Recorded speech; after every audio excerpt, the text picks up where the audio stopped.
International. I'm your host, EJ Gonzalez, coming to you from Alexandria, Virginia. And as always, I'm joined by a great group of friends who I love talking sports with, and there's a lot of sports to talk about tonight. From Toronto, Canada, for the second week in a row, let's welcome back Albert. Let's go, EJ. Second week back, ready to talk sports again. Let's do it. Definitely, man. Welcome back. And also from Toronto, Canada, I believe you two are literally neighbors, right? From Canada, we have Adian. What's up, man? Hey, what's up, EJ? I'm going to need some violin music this time because my boy, Kyle Lowry, he's gone. He gone. All right, yeah, we'll give you plenty of time to vent out about that, bro. Don't worry. And tonight, from Las Vegas, we have Brian. Welcome back, Brian. What's up, guys? USA is second place right now with the most number of medals. USA basketball is tonight. Let's go for that gold, baby. Yeah, I hope they get that gold, man. And last but certainly not least, from the Philippines, welcome back, Ben.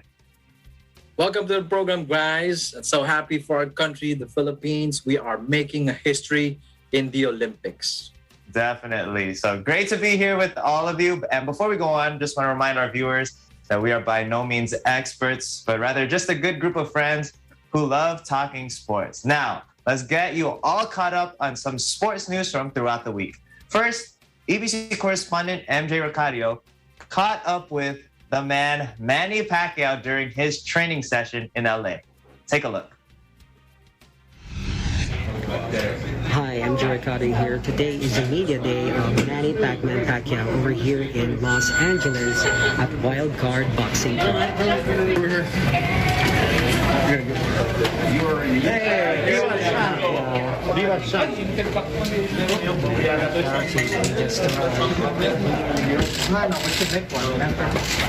This is for Eagle News on Net 25. How are you? So, how do you manage your time being a public servant and now you're back to the ring again as a world champion? Just time management and discipline, that's the most important thing. We have to, the most important thing is manage your time. It's not easy, but just management, time management. Time management. And I heard in the grapevine, is there a potential that you are running for the highest office of the country? Right now, I set aside politics first and focus on my fight on August 21.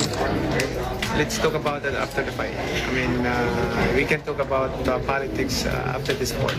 And then also, can we witness any additional new moves in this coming fight? You will see. You will see. We, of course, we have to change our style, our strategy, because I'm fighting with Southpaw and Southpaw Young and then undefeated. Well, thank you so much for your time, Manny. Thanks, MJ.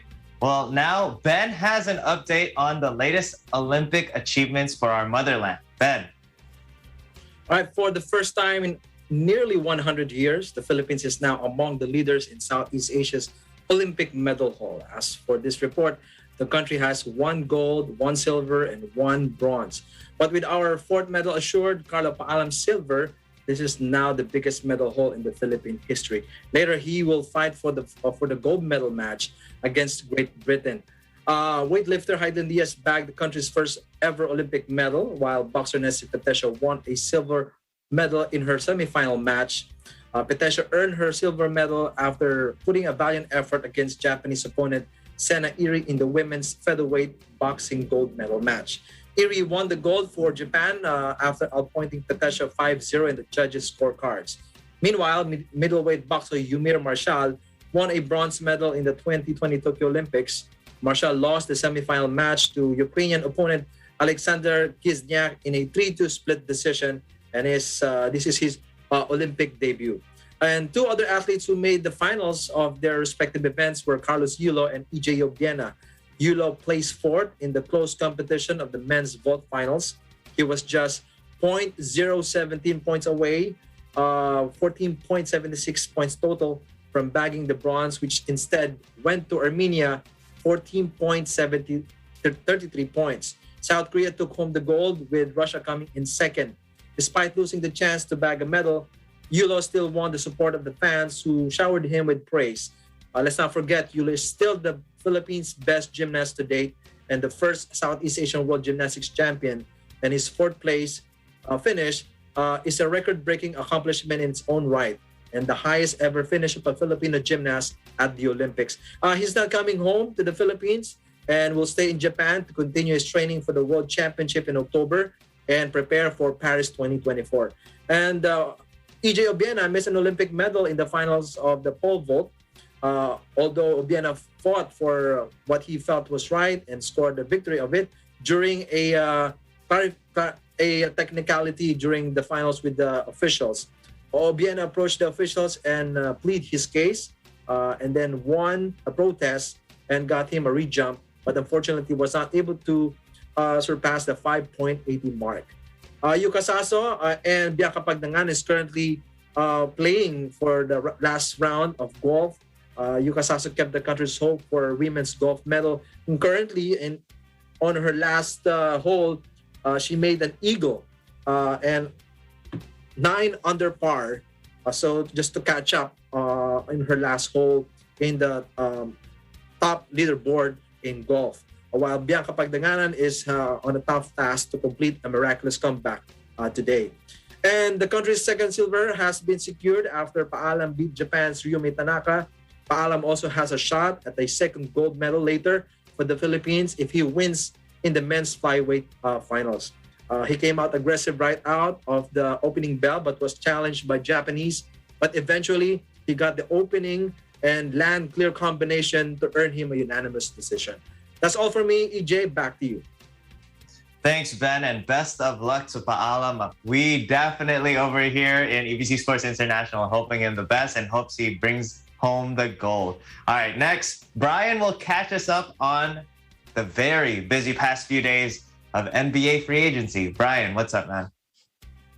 What's up, EJ? What's up, everyone? The 2021 NBA offseason did not disappoint, with blockbuster trades that saw players like Russell Westbrook to the Los Angeles Lakers and Kyle Lowry to the Miami Heat. So let's break it down.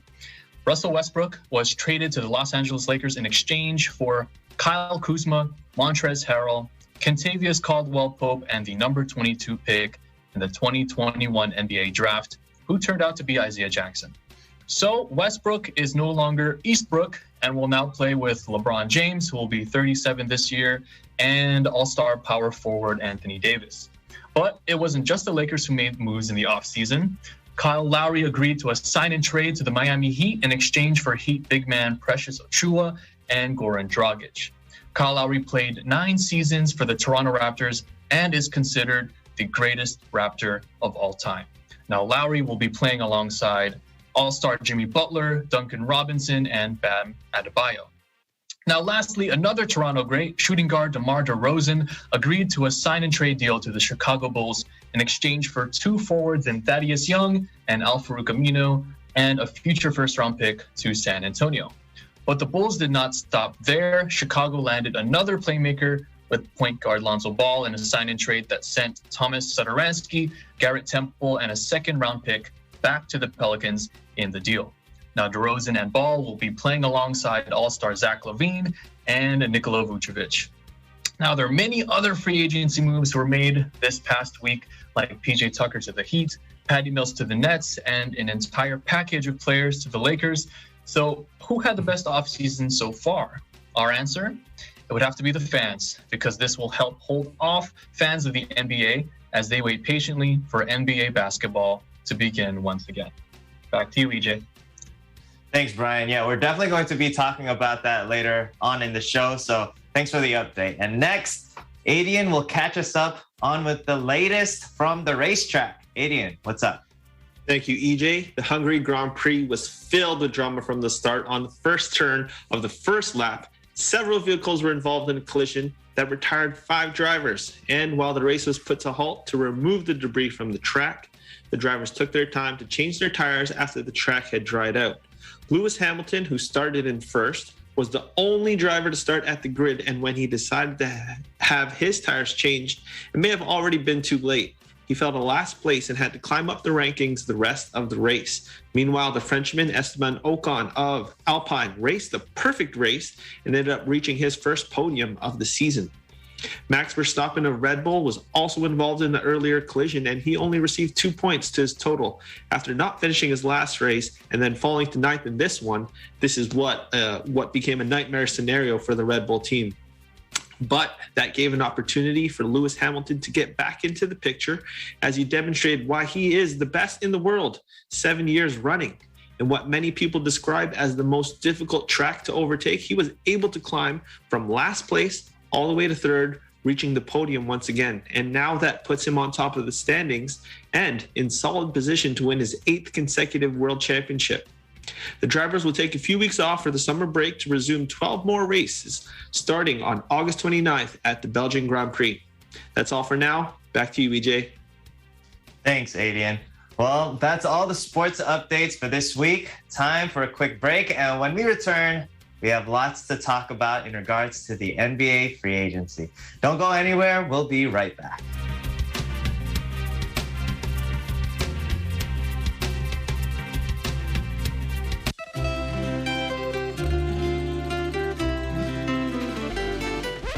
Ulo.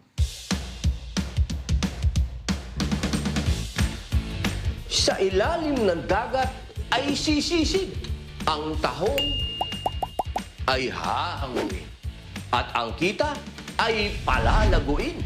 Para ka kumita, sisipagan mo, tapos konting kapitalo, magpopondo ka para meron kang hanguin, no? Meron kang makuha pagdating ng oras. Mga 6 months, 3 months, pabalik na yung puhunan mo.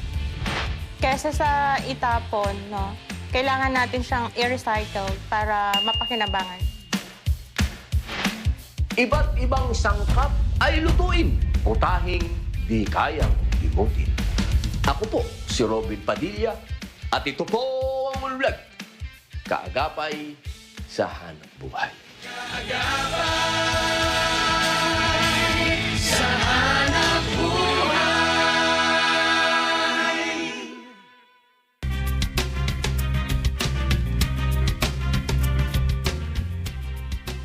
Welcome back, everyone. You're watching EBC Sports International. Now, let's get our discussion started with NBA free agency. As Brian reported, there have been so many signings that have players either sticking with their own teams or finding a new home.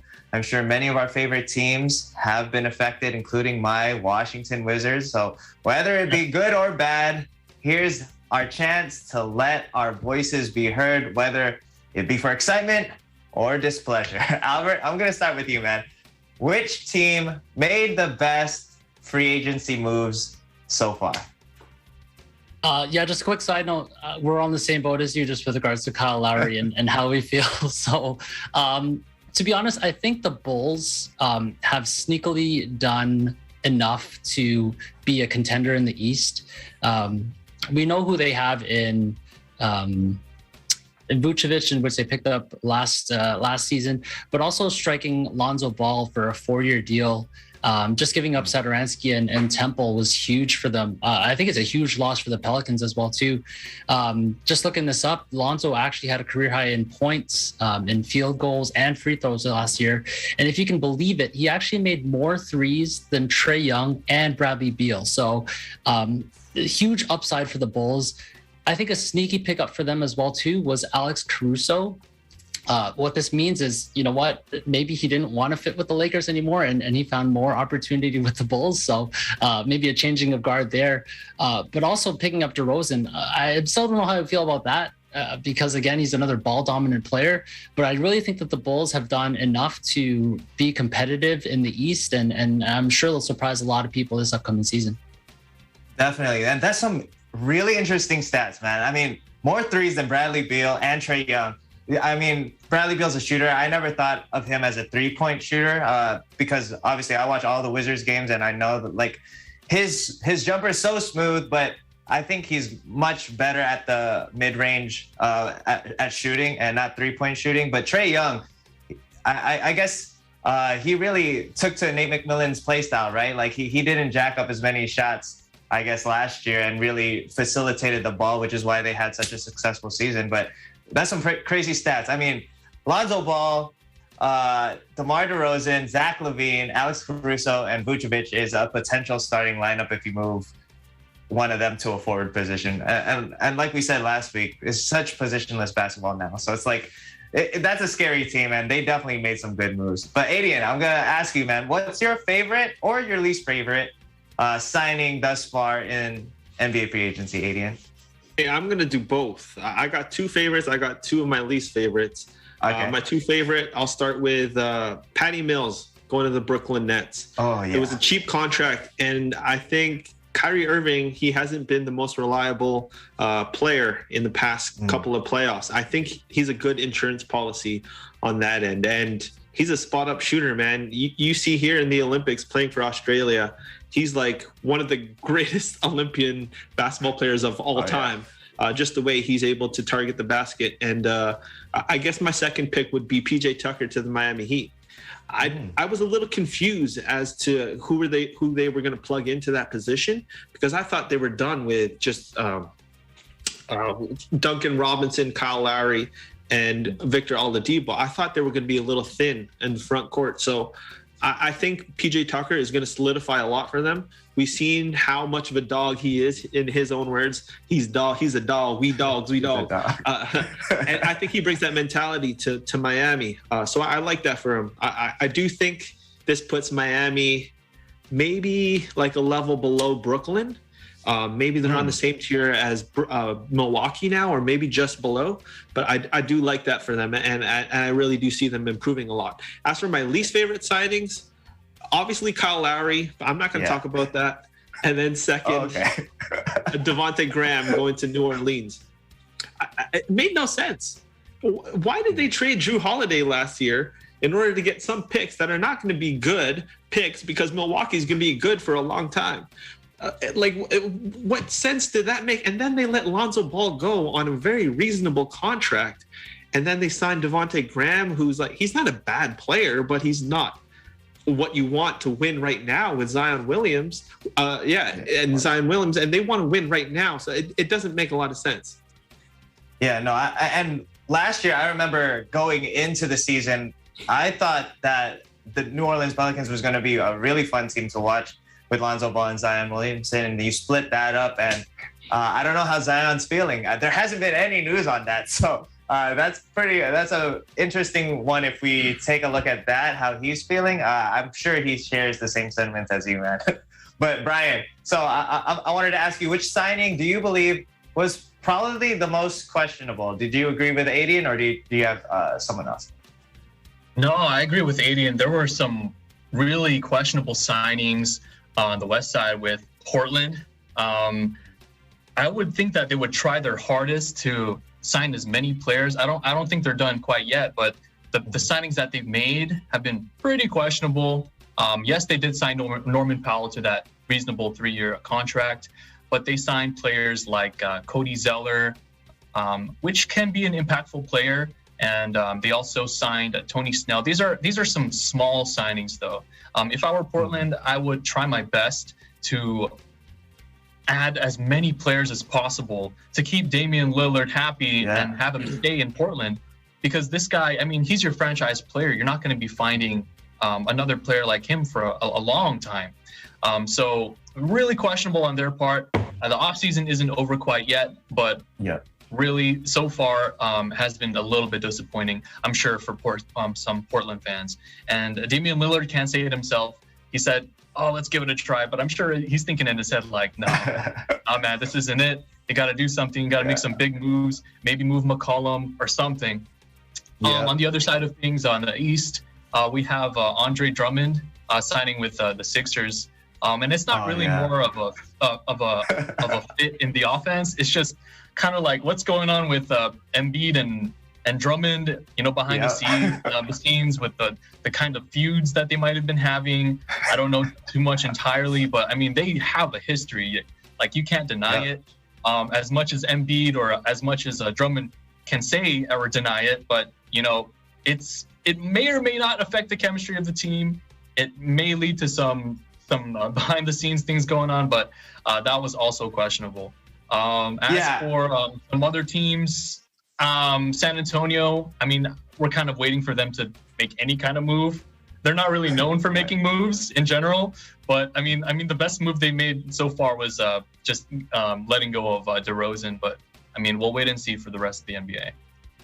Yeah, no, definitely. So, like, yeah, I think the questionable non-moves, I guess, is why is CJ McCollum not yet been moved? Because we know how frustrated Damian Lillard's been. And why hasn't Ben Simmons been moved? Because that's been the talk of the town since the Sixers got knocked off the playoffs, right? And then instead of getting rid of Simmons, they add a player who Joel Embiid lives rent-free in his brain, as he quotes, lives rent-free inside of Andre Drummond's brain. And I don't think, yeah, I know. I don't think I've heard anything from the Sixers players themselves, like specifically Embiid, on comments on Drummond joining the team. Now, if he joined the Wizards, I would be super happy. I think for me, one of the most questionable moves was the Lakers not re-signing Alex Caruso. I think he was a fan favorite and he's proven his worth on that team. LeBron James loves him. And now the Lakers is just completely overhauled with a brand new team. We're going to be talking about that a little bit later, but yeah, definitely questionable why Alex Caruso was not, did not stay put in the Lakers. Why didn't they pay the guy? I'm sure a lot of Lakers fans are frustrated with that. So Ben, I wanted to ask you, man, who do you think made the biggest leap to be contenders for a championship next season with their free agency moves? Well, Ken would agree with this, and hope he's happy. Well, the Los Angeles Lakers, they remain the favorites to win the NBA title in 2022 behind their big three, LeBron James, Anthony Davis, and Russell Westbrook. But they also have one of the oldest teams in franchise history. And later on, we'll talk about their roster later on, EJ. Yeah, definitely. No, I think I could definitely agree. LA Lakers made enough moves. I don't, and as I believe it was Albert, you mentioned the Chicago Bulls making great moves, and I think Miami Heat as well. I think they're going to be contenders. I don't know if, Adian, I wanted to ask you, man, do you think that the Chicago Bulls are now considered contenders with the signings that they have, or do you think that they're just going to be a regular playoff team with an easy out? I do see them being a playoff team, but I think their range is actually much bigger than we think right now. I think they can be as high as like a 4 seed and probably as low as a play-in team, just because they still don't have an identity. None of these players have really won on the highest level. And so I think they're filled with all these question marks. There's certain players I like on that roster, no doubt. Zach LaVine has proven he's a worthy scorer. He's like one of the best in the league. And he's shown his value on this USA Olympic team too. I do think he'll have a better season. They probably would have made the playoffs if he didn't have COVID last season. And on top of that, it's another year with Vucevic, another ball handler in DeRozan, Alonzo Ball, who's just been improving every season, and he really hasn't even tapped into his full potential, I think, of what we saw he could be coming out of UCLA as the number 2 pick. I think he's going to help them a lot. And in terms of being a contender, I don't know that they're contending for a championship, but to improve on like a winning culture, I think that's what they're building, and I really like what they've done with their offseason, just to be relevant. Another guy, I don't want you to forget his name, Patrick Williams. He's getting a lot of Kawhi Leonard comparisons, and I don't know if that's fair, but he's an outstanding defender, and he locked down the guys like last season.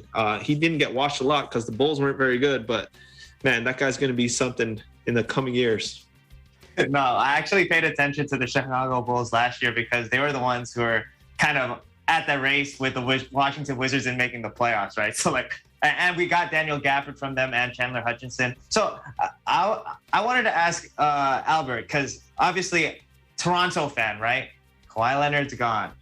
Toronto what do you think about Toronto's season next year? I mean, or are you now a Miami Heat fan? I'm gonna say I'm gonna remain a Kyle Lowry fan. To say that I'm a Miami Heat fan is a dishonesty to my Raptors. It's gonna be a different season for sure. It's definitely a changing of the guard just with regards to the young guys in Van Vliet and Siakam and Anunoby now being the vets to a totally different squad, right? We have Scotty Barnes coming in, our number 4th pick, a plethora of other young players who are just looking to. I mean, they looked well in Nick Nurse's defensive system last year, in a tough season in which they, basically played all their games on the road, playing down there in Tampa. So hopefully the Canadian government is allowing them to come up and actually play in Toronto, because that will, I think, bring a normalcy to the players. It'll allow them to sort of come back to an equilibrium and be able to be competitive once again this post Lowry era. Definitely. And the Washington Wizards, obviously we lose Russell Westbrook. So like I have some sad feelings as well, man, losing I think our main guy. He was the number 1 option I think last year. But Bradley Beal looks like he's sticking around to stay, man, and I'm pretty excited about that. And honestly, the more I think about the moves that the trade that the Washington Wizards agreed to, and picking up Kyle Kuzma, Montrezl Harrell, KCP, good players with good contracts, and then we added Corey Kispert, the best shooter from the NBA draft this year. I'm pretty excited to watch Bradley Beal, Rui Hachimura, and the rest of the squad.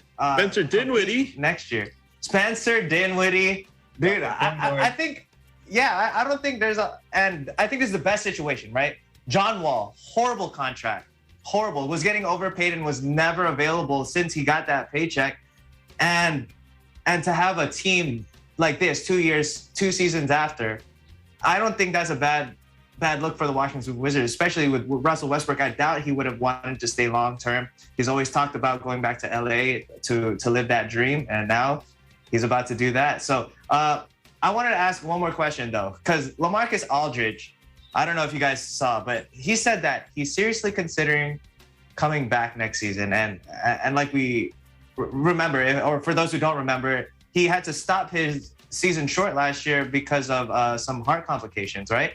So I wanted to ask, I'll ask Brian, man. Brian, do you think that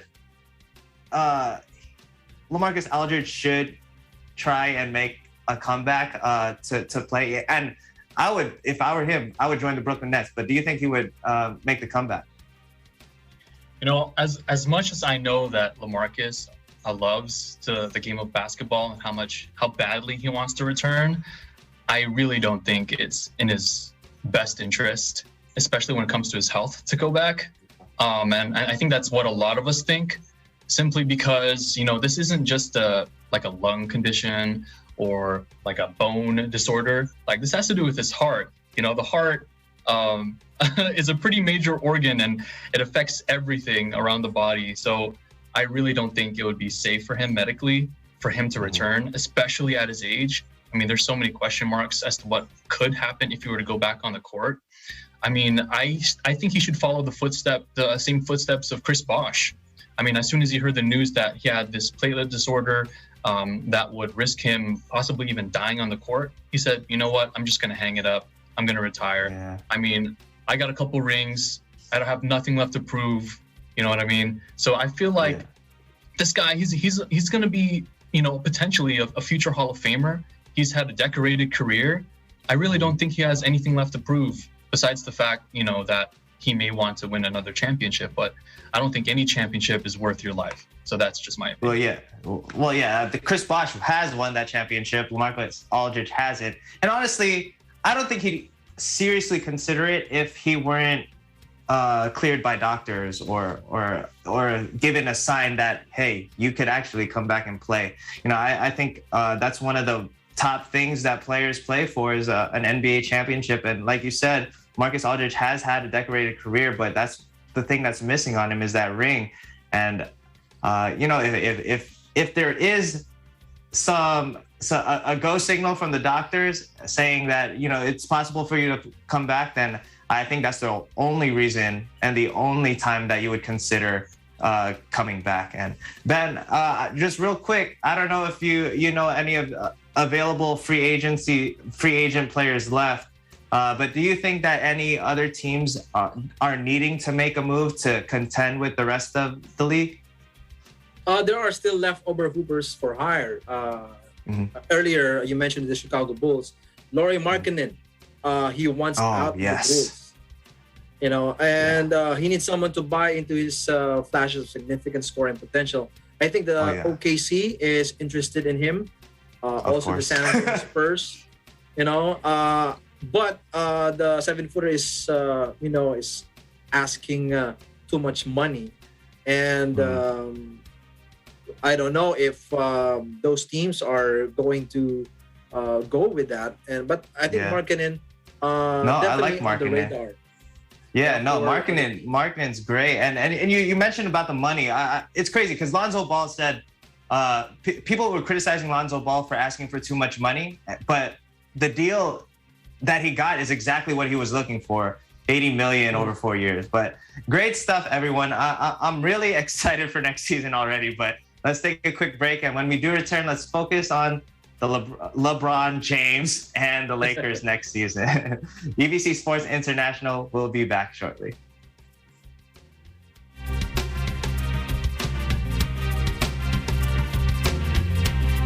Dami na naman ang iyong sinasabi. Anong ginawa ko, bakit ka ba nagagalit? Da-da-da-da-da, ang sabi niya. Da-da-da-da-da, ang sabi niya walang iba. Dami na naman ang iyong... Hey guys, this is No Brand and I'll be on Letters and Music this Sunday, August 8, 1 to 2 p.m. only here in Net 25. I'll see you there.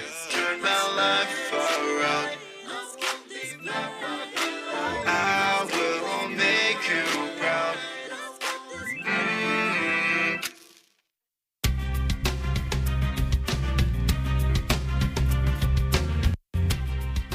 Welcome back, everyone. Thanks for sticking with us. All right. So the Los Angeles Lakers have definitely been the busiest, I think, the busiest during these first few days when NBA free agency officially began. I mean, they basically signed many veterans, and as currently constructed, the team has an average age of 31.4 years, which makes them the oldest team in the NBA. And LeBron, in modern age fashion, took to Twitter and said, quote, "Keep talking about my squad, our personal ages, the way he plays, he stays injured, we're past our time in this league, etc., etc., etc. Do me one favor, please. Keep that same narrative, energy when it begins. That's all I ask. Hashtag thank you." That's LeBron James putting it out there, guys. He thinks that they're going to compete, and I don't know, there's a lot of people who think that they're old, but Ben, I'm going to start with you on this one. Are you one of those who thinks that the Lakers are too old to contend for a championship, or do you think otherwise? Well, you know, the deals with the Los Angeles Lakers have made during this free agency have led critics to point out that the purple and gold could look more like be the purple and old. After the team sacrificed talent, you know, they sacrifice young talent to bring in veteran players. And just look at the rest of the lineup after the adding of Carmelo Anthony. And we can show here if our graphics can be played. Carmelo Anthony, 37-year-old. Trevor Ariza, 36. LeBron James, 36. Dwight Howard, 35. And who else? Westbrook, 32 years old. Wayne Ellington, 33. Ken Bazemore, 32. And if you look at the average age of that, like you mentioned earlier, they have 31.4 years, and making them the oldest in the NBA. And a handful of other teams could be a full decade younger than the 2020 champions when the regular season kicks off on October 19. Now, Anthony Davis is only 28 years old, struggled to stay healthy last season. and the defending champion fell in the first round of the playoffs. And last month, the team dealt several players in their 20s. You have Alex Caruso, Kyle Kuzma. Kyle Kuzma went to the Washington Wizards in exchange for explosive 32-year-old point guard Russell Westbrook. Right. And they really want to have this, win now mode. While currently that's their aim for the season, to get the championship. While the offense is expected to be, remain potent, but the defensive end on the floor where the team, they have to worry. And opponents are looking to expose any sluggishness by playing with pace, putting slower defenders into pick and rolls, and pushing tempo on fast breaks. And the team is likely to rely on their youngsters like Ayaya Reeves, other G League players, when some of these players get injured during the regular season. Yeah, no, definitely. And I think their youngest player is Taylor Horton-Tucker, right? 20 years old. But honestly, 20 years old. It's crazy to think he's 20, because when I see him, I feel like he looks like the oldest player on the team. So it's just funny to me. But thanks, man. Adian, I wanted to ask you now. Last year, right, going into the season, Lakers did the same thing. Made a whole rack of moves. People thought they were the favorite. I thought they were the favorite by adding a Sixth Man of the Year before it was Montrezl Harrell, and Marc Gasol. I thought that they were stacked beyond belief. And if you told me that this was the Lakers roster 5 years ago, they'd be unbeatable. But how about you, man? Do you think that they improved their roster from last year? Again, all those additions, I thought they were favorites, but do you think that they improved their roster from last year? It's really hard to say, because the big question marks last season rather, was Anthony Davis's health, and same with LeBron James. And I mean, if they have that, then yeah, they're a championship contender. I don't agree that they were the favorites last year, because if we had a healthy Brooklyn Nets team, I think they would have steamrolled everyone. And same for this season. If they have a healthy roster, Brooklyn should win, right? But in the West, the Lakers, yeah, they got to be the favorite. They still have LeBron James and Anthony Davis. Now, can they stay healthy the entire season? I think they're going to have to rely on their depth for majority of the season. And when I look at the Westbrook deal, I feel like he's a great improvement over Dennis Schroeder and Alex Caruso and Rajon Rondo of 2 years ago. So I do think they improved on that end. They have more weapons now. I think they're going to miss out on KCP, because that guy played like he was Michael Jordan in the finals in 2019. He was actually great, and he was a two-way player for them that they could stick in the final minutes of the game. But I do think that they got a couple more pieces. And let's remember, this roster is not going to be the same come February at the trade deadline. Le GM is going to make moves. We all know this. And Dwight Howard, he's probably not going to see the court very often. He's probably going to get traded at some point. Same with Carmelo. He'll do whatever he needs to do to improve this roster. So they're going to improve by the end of this season. Just wait and see. No, I definitely agree. They're definitely one of the busier teams, both once NBA free agency opens and once that trade deadline closes, right? So, yeah, we're going to have to wait and see. But Brian, man, how about you? Do you think that the Lakers should be the favorite over not just the West, the entire NBA? That includes the Brooklyn Nets, Miami Heat, and Giannis, the reigning champions now. Do you think they are better than that team right now? I would have to argue and say, I mean, yes, they are a title contender, but it's kind of tough to say that they are in comparison to a team like the Brooklyn Nets, who have players who are in their prime right now. I mean, LeBron is at the tail end of his prime.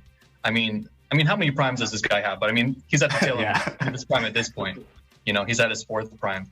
But KD, James Harden, and Kyrie Irving are all in their primes. You know, the oldest player is KD at 32, and nothing beats time. No one can beat time, and not even someone like LeBron James. So I would say right now the Brooklyn Nets are the favorites, but I mean the Lakers have a great argument in being a title favorite on their own right, because they built, in a way, a super team. I mean, like, we like to throw that word around and say, oh, this is a super team here, with a big three and everything. But like with a team that has Westbrook, LeBron, and AD, like, yes, LeBron is, a little bit older now. Yes, Westbrook is a pretty polarizing player when you really think about it. But I mean, these are some three of, top 10 players in the league, and now they're on the same team. I would argue to say that they are a super team. After all of these moves too, with all of these offseason moves, finally signing some shooters, making the right moves, like what Adian said, yeah, man, the GM is back in business, and he's gonna probably make some moves again later during the trade deadline, like he always does. So definitely, I would say they are a very, very, very close second to the Brooklyn Nets in terms of just everyone being healthy, everyone having level playing field, and that, I guess that would be my answer. Yeah. Yeah, no, definitely. Obviously, the biggest thing is always health, right? And LeBron said it himself. These guys stay hurt in his tweet. I mean, there's a reason why he put that in his tweet, because that's the truth. In the past couple of seasons, these guys who are on the roster right now get hurt and aren't able to finish the season. But Russell Westbrook had a phenomenal season last year, and I witnessed it firsthand watching every single Wizards game. So, like, I know how much the guy hustles on rebounds, on the defensive end as well, hustle plays. The guy will give it your all. So, Albert, talking about Russell Westbrook and Melo, who just joined the LA Lakers, do you think that next season will be their best chance in their entire career to win their first ring? I think most definitely in Melo's case. I mean, you can argue with Russell and the early days of OKC Thunder with, KD, Westbrook, Harden, and Ibaka. It's difficult because, again, through these arguments, we keep saying the same thing over and over again. Age, health, age. And age, it's undefeated, right? There comes a point where in a player's career where, regardless of how good they are in their prime, there is that decline in age. And eventually, like what, again, Brian said again, LeBron, through his fourth breath of wind, is still pushing. It's difficult to sort of see these guys, but in terms of Westbrook and Anthony's case, it's definitely their best chance in their career, I feel, especially with the West as it stands right now. There's a lot of question marks with regards to other teams. Of course, you have Phoenix, who made the finals run, but amid, again, playing other teams that are very much hurt. You have Jamal Murray, who's still going to be out for a little bit. Utah, if they're able to, again, stay healthy as well, too. And also you have the Warriors, who are getting Klay Thompson back, a huge addition. So in terms of the West, it was this huge juggernaut. Now it's a lot of question marks just in terms of who's going to stand where. But I feel like the Lakers, yes, they are still going to be favorites, in the West. And I feel like the Lakers, you touched upon the fact that Taylor Horton-Tucker is the youngest player at 20 years old. I wonder what average age it goes if you remove Taylor Horton-Tucker. I feel like it would go up to 35 or 36, something crazy like that. And it also feels like the Lakers are I'm sure we've seen the movie The Expendables, where it's just a ragtag group of old guys who are just coming in and seeing if they can pull it off together. It's going to be an interesting year, to say the least. Yeah, I don't think it's comparable to the Gary Payton and Karl Malone era of the Lakers when they joined and tried to win that last ring. But look, I think that this is going to be the best chance for Russell Westbrook since OKC to win a championship. I think easily Melo's best chance to win a championship this year. But like we said earlier, Lakers always find a way to drastically change their roster year to year. But I believe health is definitely the main concern. But guys, good takes. But let's transition to our question of the week. We're going to start this one a little bit earlier today and give you guys the chance to really talk. Like, we usually hold this for the last portion of the show, and this is the last portion. But since we have a full roster today, I just want to make sure I give each of you time to share with our viewers the question of the week. What's your choice for the most impressive performance in these Olympics? There have been a lot of sports to watch with the Olympics on, and there have been many memorable performances and underdog stories. For example, Heidelin Diaz securing the first gold in the Philippines, 400-meter hurdle races for both men's and women, where new world records were set in both of the final heats. Suni Lee winning gold, or even Simone Biles coming back and battling her mental struggles to win bronze. I mean, and of course, Canada upsetting women's USA in soccer and winning the gold medal. So list goes on and on. But again, I'll give you guys a chance to talk. Brian, I'll start with you. What's your choice for the most impressive performance in these Olympics? I'm going to have to give it to the great Sydney McLaughlin, Team USA, for the 400-meter hurdle. She broke her own world record, and that shows you how good she is, in her duel against Dalilah Muhammad in the 400-meter hurdle in Tokyo, which is also her teammate, by the way. And she defeated her and won the gold in about exactly 51.46 seconds. And she shattered her own world record by 0.44 seconds. Now, when you watch the race itself, you can see that you saw that Muhammad was in the lead for basically the majority of the race. And then in the final 5 to 6 seconds, in that last hurdle, in the last 40 meters of the race, McLaughlin just comes zooming in, and she goes right past Muhammad by at least a couple of feet, and she beats her at the very last second, and grabs that gold medal at 51.46 seconds. And that was amazing. It was phenomenal to watch. I mean, and Muhammad was last year's gold winner. And it just goes to show when two athletes at the top of their game push each other, look at the result, a new world record, man.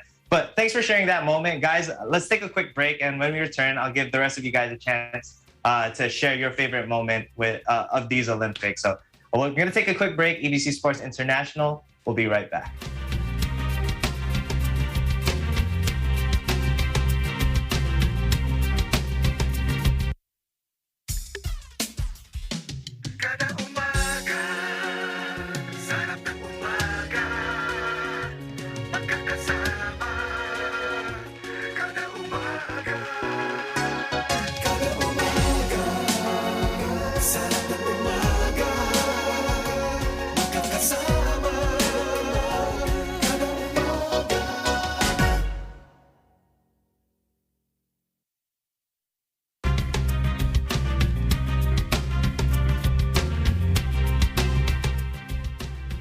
Thanks for sticking with us. Again, before the break, we were talking about the most impressive performances in this year's Olympics. So I'm going to go back to Albert. Yo, share your thoughts, man. How's Team Canada? I'm going to first shout out Andre DeGrasse, men's all-around athlete in terms of athletics, in terms of sprinting. This is his 6th event in 2 Olympics, and each event he's actually medaled. This year he came 3rd in the men's 100. Earlier today, the Canadian men's got bronze in the 4x100 meters, and finally Andre DeGrasse got the gold in the men's 200 meter. We all remember that famous picture of him and Usain Bolt running side by side, and they're sort of jawing each other. And even Usain Bolt did say that this guy's got next, and he indeed got next. He finally achieved that goal of gold. But the big award, I think, for who I think receives it in terms of best performance is the Canadian women's soccer team. These ladies have, finally achieved what they, wanted in years. They got bronze in the past 2 Olympics. You have their captain, Christine Sinclair, who is, 38 years old. And she, I believe, has the most international goals in 187. So after, upsetting the U.S. in the semifinals and finally going into penalty kicks against Sweden, the women finally toppled that big giant and received that gold medal. Oh, yeah. And it was such a good game. To end the game on penalty kicks, I think that's what got me the most excited. I don't watch soccer, but that was very fun to watch, and congratulations to the Canadian women's soccer team. And Adian, I wanted to talk to you. Albert touched on your guy a little bit, and I think that was your answer. Who's for the most special performance, right? Most definitely. Shout out to Andre DeGrasse. But I can switch gears here. I could talk about basketball a little bit more, not to make this show only about basketball. Luka Doncic, man, how are we forgetting about him? Yes. He scored 48 points in his Olympic debut. He had first triple-double in the Olympics since LeBron James back in, was it 2008, 2004, something like that? Man, he played incredible considering the fact that Slovenia has no other NBA players. They're led by not Goran Dragic, his brother, Zoran Dragic. Who are these guys? They're making shots. They're playing very competitively against the top tier players in the NBA and in international basketball. I think Luka Doncic has kind of cemented his name as, if not the best in the world, top 2, top 3. And no, it's definitely close, man. He's been amazing to watch. And I think he has a better record in international bouts than Team USA this year, right? Like, Team USA's lost the same amount that this guy has lost in his entire career, just in this one season. So it was so impressive. Yeah, I think he definitely has a chip on his shoulder for next season. But Ben, lots to talk about with the Philippines. But let's hear it, man. Best choice or most impressive performance or performances in these Olympics? Well, for me, EJ, it's all of them. You know, they did really well in their Olympic campaign. Heidelin Diaz, Nancy Tetesio, Marshall. Now, Carlo Paalam is waiting to on his final match against Great Britain, whether he will bring a gold medal, another gold medal for the country. And to think that he was a dark horse in this Olympic, he will not be included if not of the COVID-19 pandemic, because they have relied on just the rankings. That's why he was able to qualify for the Olympics. Wow. And from his humble beginnings, and this is his first Olympic debut. All of the boxers, is their first time in the Olympics, and they have produced really well in the medal match. And I'd just like to congratulate our girl, current reigning USPGA champion Yuka Saso, finished with 10 and under par in the Olympics after 18 hole, and he's on the top 10 right now. But they're still waiting for the 9 other players to finish their hole. So either we're waiting for the result to get a podium finish for Yuka Saso. Awesome. No, I was definitely rooting for Yuka Saso. Ben, I mean, I don't know. I'm not looking at the stats right now, but is Yuka in the top? You said she's tied for 10th? She's in the top 10 right now after finishing the final round. Finished, and she made a birdie on the 8th hole. That's why it put her to under 10 par after finishing her round. Okay. Does she have a chance at a medal at all? We're hoping after all the rest of the players finish. They're still currently playing. Some of them are still on the 15th hole. And Lisa Corda currently on the top spot, but still on the 14th hole. Gotcha. I know. In the men's competition, there were 7 who were tied at 3rd. And that included Colin Morikawa, Rory McIlroy. They were playing for third. There's a 7-way playoff for the bronze, which is I love golf, guys. Obviously, I talk about that a lot, but definitely a lot of momentous occasions during these Olympics. And honestly, it's just sad that it's almost over. For me, if I had to pick, is definitely was fun to watch was Dressel in the water. Team US, obviously, guys. I'm going to be ranting on Team US here, but actually, I want to shout out the competitor in the 400 meter hurdle winner, and that was what's his name, Karsten Warholm from Norway. He was amazing, and him and Benjamin Rai, Team US, We're going head to head in the 400 meter hurdle, and Brian, you talked about the women's 400 meter hurdle.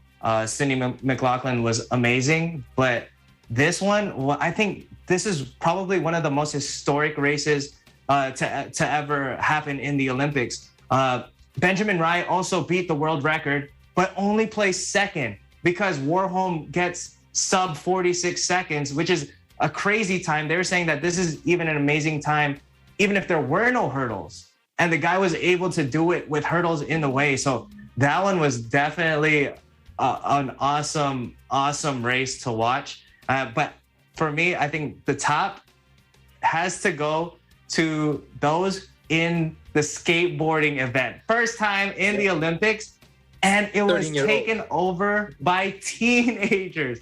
I mean, women's skateboarding, right? Women's street skateboarding was taken by Japan and Brazil, and their ages were 13 for gold, 13 years old for silver, and 16 for bronze, which is crazy. And then in men's park skateboarding, it was taken by Australia, Keegan Palmer, 18 years old.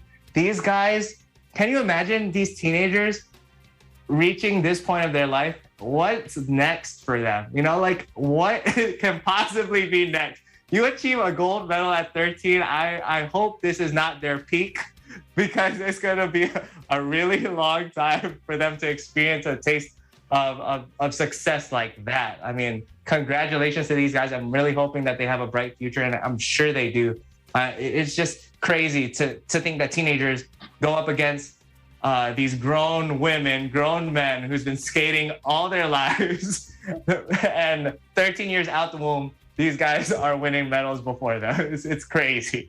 But that's definitely a sport that I'm going to continue watching in the years to come in the Olympics. But awesome stuff, guys. Olympics, again, are coming to a close, and I'm definitely going to miss it. Super thankful that the games weren't canceled, because that was a concern. But the good news is that we only have to wait 3 years till the next one, because it was postponed last year. 2024 is the next one. So everyone, great stuff. That's all the time we have for this week's episode. On behalf of everyone on our panel, thank you so much for joining us, and be sure to tune in again next week. And make sure to visit our websites at eaglenews.net and eaglenewslive.com. Like us on Facebook and follow us on Twitter at EagleNewsPH to join the conversation. For EBC Sports International, I'm EJ Gonzalez. We live in interesting times.